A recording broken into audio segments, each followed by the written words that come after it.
Good morning class 12। आज हम chapter number 9 start करेंगे, the problem of deficient demand and excess demand. Problem कहते हैं, प्रॉब्लम आप जानते ही हैं, इशू, जो परेशानी।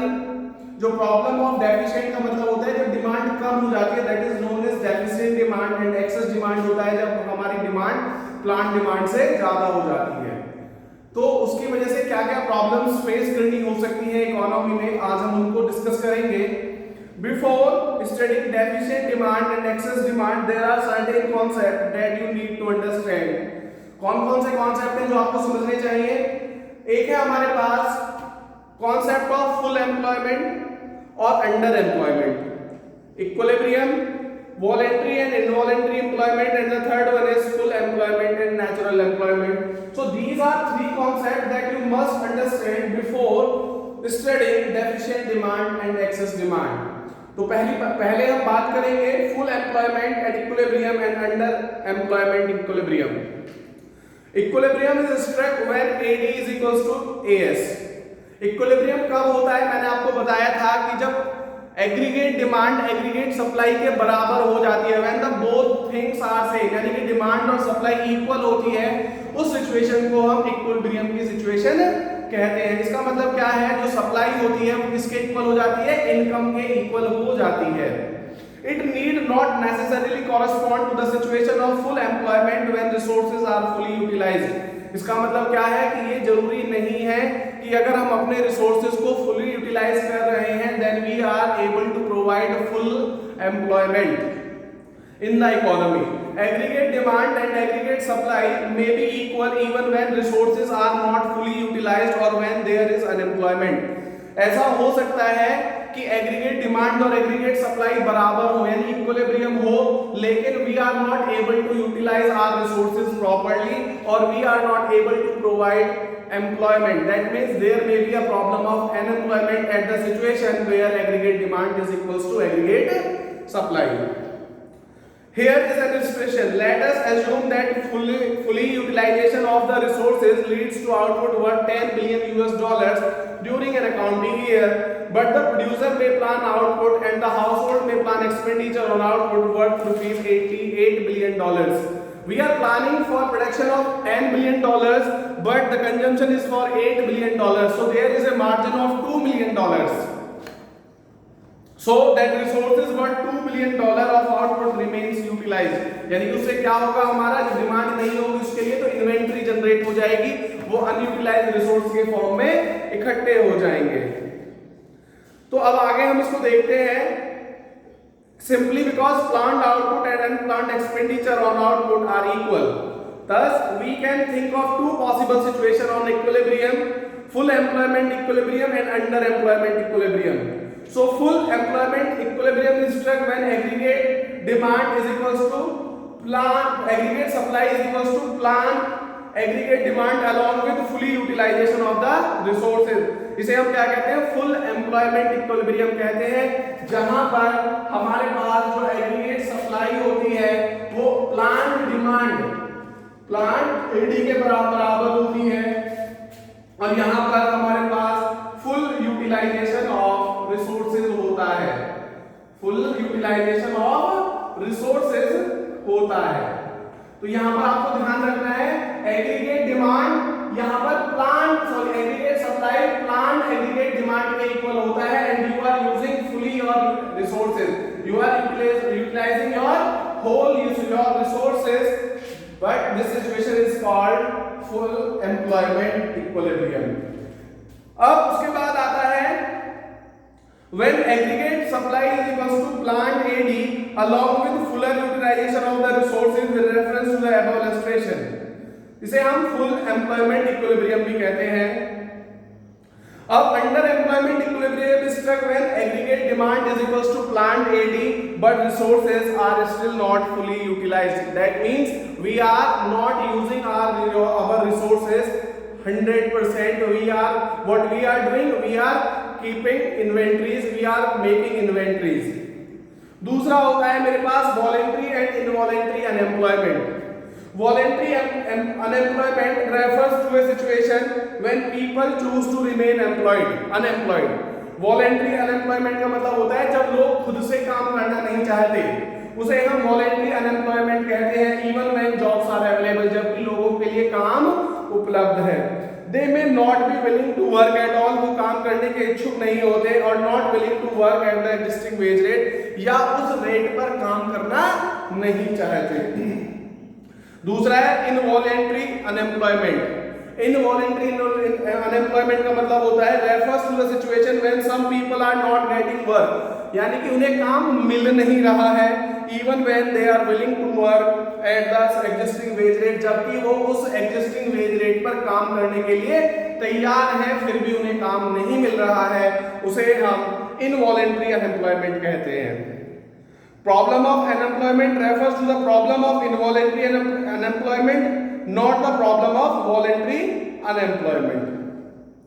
दो जो प्रॉब्लम ऑफ अनएम्प्लॉयमेंट है वो किसको रेफर करती है? प्रॉब्लम ऑफ इनवॉलेंट्री अनएम्प्लॉयमेंट को रेफर करती है, not to the problem of voluntary unemployment. यानी कि अगर आप अपने आप से काम करना नहीं चाहते, आपके लिए काम उपलब्ध है, तो उसको हम अनएम्प्लॉयमेंट में काउंट नहीं करते। तीसरा हमारे पास कॉन्सेप्ट है full employment and natural unemployment. Full employment refers to a situation when all those who are able to work and are willing to work are getting work. जो लोग काम करना चाहते हैं, जो काम कर सकते हैं, उन लोगों को अगर पूरा काम मिल रहा है, that is called full employment. In this situation, when corresponding to a given wage rate, demand for labor is equals to supply for labor होता है, यानी कि जितना काम है वो सब लोगों में बढ़ जाता है, सब लोगों के लिए काम मिल जाता है उस करंट रेट पर, उसे हम कहते हैं स्टेट ऑफ इक्विलिब्रियम, और इसे हम फुल एम्प्लॉयमेंट की सिचुएशन कहते हैं। Situation of full employment does not mean a situation of zero unemployment. Situation student of economics must carefully note that in the economy a situation of full employment never implies a situation of zero unemployment. There always exists some degree of unemployment called natural unemployment. कुछ हमेशा कुछ ना कुछ काम ऐसा होता है, कुछ ना कुछ लोगों को पास काम हमेशा नहीं रहता, जिसे हम नेचुरल अनएम्प्लॉयमेंट कहते हैं, यानी कुछ degree of unemployment always exist, some degree of unemployment. This occurs owing to the fact that there are constant changes in the supply demand parameters in the economy. Constant changes होते रहते हैं, बदलाव होते रहते हैं डिमांड और supply में, and adjustment to these changes takes time, और उनको एडजस्ट करने में टाइम लगता है। While adjustment are occurring, some people continue to remain unemployed, और होता क्या है, इन एडजस्टमेंट्स को मेंटेन करने में क्या होता है, कुछ लोग अनएम्प्लॉयड रह जाते हैं, जिसे हम नेचुरल, फ्रिक्शनल और स्ट्रक्चरल अनएम्प्लॉयमेंट भी कहते हैं। बच्चों क्लियर हो गया होगा जो आज हमने स्टडी किया है?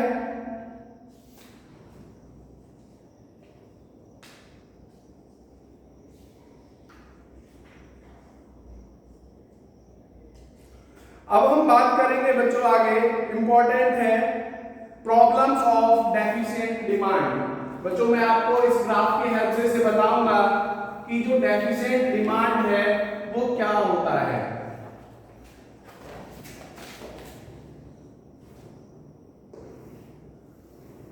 बच्चों ये हमारी इनकम है और ये हमारा एग्रीगेट डिमांड है। मैंने आपको बताया था income started from zero, this is called Y और this is called average supply, aggregate supply. This is called aggregate demand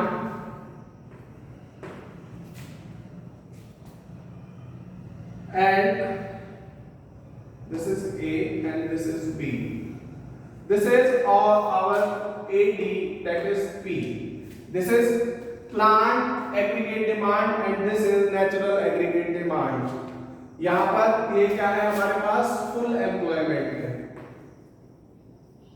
तो यहाँ पर ये जो कमी आ रही है, this is called deficient demand.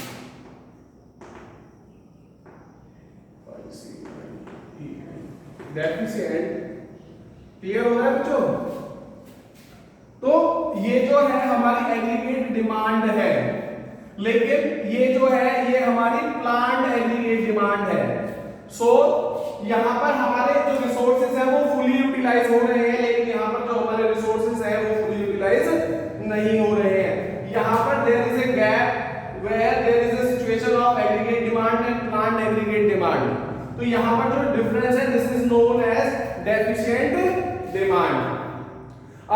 Deficient demand है इसके क्या क्या कॉजेज हो सकते हैं उसे हम डिस्कस करेंगे।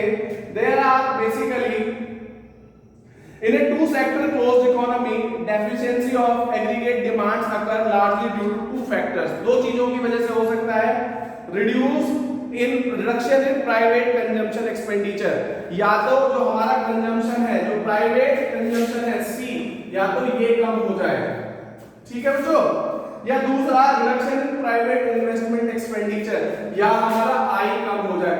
अगर इन दोनों फैक्टर्स में से सी या आई में से कोई भी कम हो जाए, किसी में भी रिडक्शन हो जाए तो वो एक कॉज हो सकता है, रीजन हो सकता है डेफिशिएंट एग्रीगेट डिमांड का। और जो हमारी फोर्थ सेक्टर ओपन इकोनॉमी है उसमें ये फैक्टर्स कौन कौन से फैक्टर हो सकते हैं? रिडक्शन इन गवर्नमेंट एक्सपेंडिचर, जब गवर्नमेंट का एक्सपेंडिचर कम हो जाता है दैट इज नोन एज जी। हमने लास्ट चैप्टर में सबको डिस्कस किया था, सी क्या होता है, आई क्या होता है, जी क्या होता है, टू सेक्टर इकोनॉमी क्या होती है, ओपन इकोनॉमी क्या होती है। डिक्लाइन इन एक्सपोर्ट, हमारा जो सरप्लस होता है प्रोडक्शन का उसे हम क्या कर देते हैं, we can sold out to the rest part of the world to earn profit, this is called our export. अगर हमारा एक्सपोर्ट कम हो जाए, अगर हमारा एक्सपोर्ट कम हो जाए या जो इंपोर्ट है वो हमारा क्या करे, बढ़ जाए, तो भी हमारा जो डिमांड है डेफिशिएंट डिमांड वो क्या होगा, हमारा जो है वो कम हो जाएगा। या टैक्स के जो रेट है वो इंक्रीज कर जाए, टैक्स रेट जो है वो इंक्रीज कर जाए। तो ये सारे फैक्टर्स हैं जिससे जो डेफिशिएंट डिमांड के जो कॉजेज हो सकते हैं। अब इससे क्या क्या इसके कॉन्सिक्वेंसेस होंगे, क्या क्या दुष्प्रभाव डेफिशिएंट डिमांड के देखने को मिलेंगे।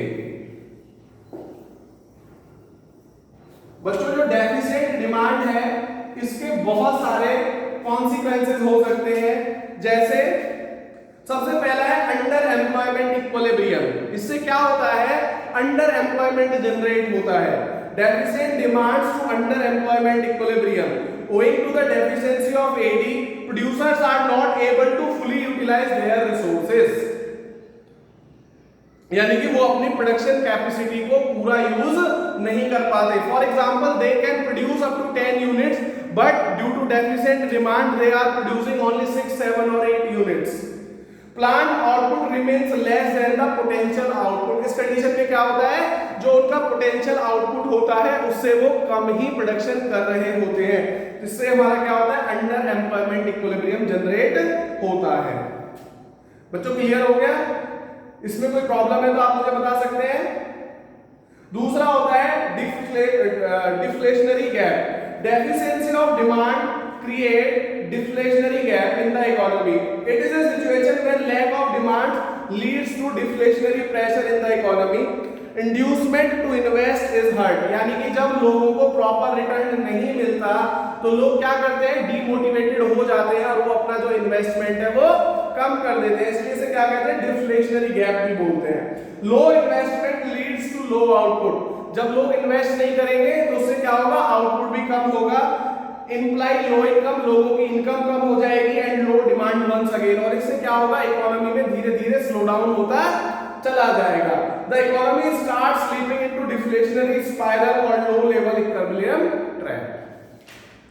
नेक्स्ट है हमारे पास मेजरमेंट ऑफ डिफ्लेशनरी गैप। कैसे हम मेजर कर सकते हैं इस डिफ्लेशनरी गैप को? तो बच्चों मैंने आपको बताया था कि जो डिफ्लेशनरी गैप होता है वो किसके बराबर होता है, डेफिशिएंट डिमांड के बराबर होता है। Deflationary gap is always equals to the deficient demand. अब इसमें हमारे पास क्या क्या चीजें हो सकती हैं, undesired stock. In a situation of low AD producers are not able to sell all that they plan to sell. जितना उन्होंने फोरकास्ट किया था, जितना प्लान किया था, अगर इकोनॉमी डिफ्लेशनरी सिचुएशन में चली जाती है तो उतना नहीं सेल आउट हो पाता, तो उससे क्या होता है, अनडिजायर्ड स्टॉक जनरेट हो जाता है, इन्वेंटरी पाइल अप हो जाती है। Clearance of undesired stock often leads to fall in prices, fall in plant output for the year है। Both these factors contribute to deflationary spiral in the economy. और जब हमारे पास अनडिजायर्ड स्टॉक जनरेट हो जाता है तो उसे हम कैसे स्टॉक को कैसे क्लियर करते हैं, या तो हम अपना रेट कम करते हैं या फिर आने वाले साल का जो प्रोडक्शन होता है उसको हम स्लो डाउन कर देते हैं। इससे वापस क्या होता है, इकोनॉमी में डिफ्लेशनल स्पाइरल क्रिएट हो जाता है, यानी कि स्लो डाउन क्रिएट हो जाता है। दूसरा है लॉस ऑफ प्रॉफिट। तो इसमें क्या होता है, कैसे मेजर कर सकते हैं, लॉस ऑफ प्रॉफिट से भी हम इसको मेजर कर सकते हैं। Deficiency of AD causes loss of profit, क्योंकि जब हमारा प्रोडक्शन कम होगा, सेल कम होगा, या हम लो प्राइस पर सेल आउट करेंगे तो हमारा जो प्रॉफिट है, जो मार्जिन है, वो कम हो जाएगा। This happens because producer are not able to clear their stock. दो वजह से नहीं हो पाता जो प्रॉफिट है, क्योंकि वो तो एक तो वो सेल आउट नहीं कर पाए और undesired stock leads to price crash, और दूसरा जो है जो अनडिजायर्ड हमारे पास स्टॉक पाइल अप हो गया था वो प्राइस क्रैश कर देता है, यानी कि उसकी जो डिमांड, उसको बनाने के लिए हमें जो रेट है उसका कम करना पड़ता है। बच्चों क्लियर हो गया होगा ये हमने जो आज डिस्कस किया है कि डेफिशिएंट डिमांड क्या होती है, क्या क्या इसकी वजह से रीजंस हो सकते हैं। एक बार मैं फिर से बता देता हूँ डेफिशिएंट डिमांड है क्या बच्चों। ये सपोज मैंने यहाँ पर एग्रीगेट डिमांड लिया, यहाँ पर मैंने इनकम ले ली, ये मेरा एग्रीगेट सप्लाई हो गया, इसे इनकम भी कहते हैं हम। सपोज ये वाला हमारा एग्रीगेट डिमांड है, when we are, this is our total capacity aggregate demand, लेकिन जो हमारा प्लांट है that is lower than the potential, that is lower than the actual, ये हमारा प्लांट वाला है एडी। यहाँ पर हम फुली एम्प्लॉयमेंट है यहाँ पर, यानी कि हम यहाँ पर अपने पोटेंशियल रिसोर्सेज को पूरे तरीके से यूज कर रहे हैं। तो इन दोनों का जो डिफरेंस है, this is known as deficiency demand. इसे हम क्या कहते हैं, डेफिशिएंसी डिमांड कहते हैं बच्चों। इसको कैसे, इसके क्या क्या कॉजेज हो सकते हैं वो सब हमने डिस्कस किए, और इसका क्या इंपैक्ट होता है वो सारी चीजें हमने डिस्कस की। कोई प्रॉब्लम आती है तो आप मुझसे डिस्कस कर सकते हैं 9871331793 पर। Thank you.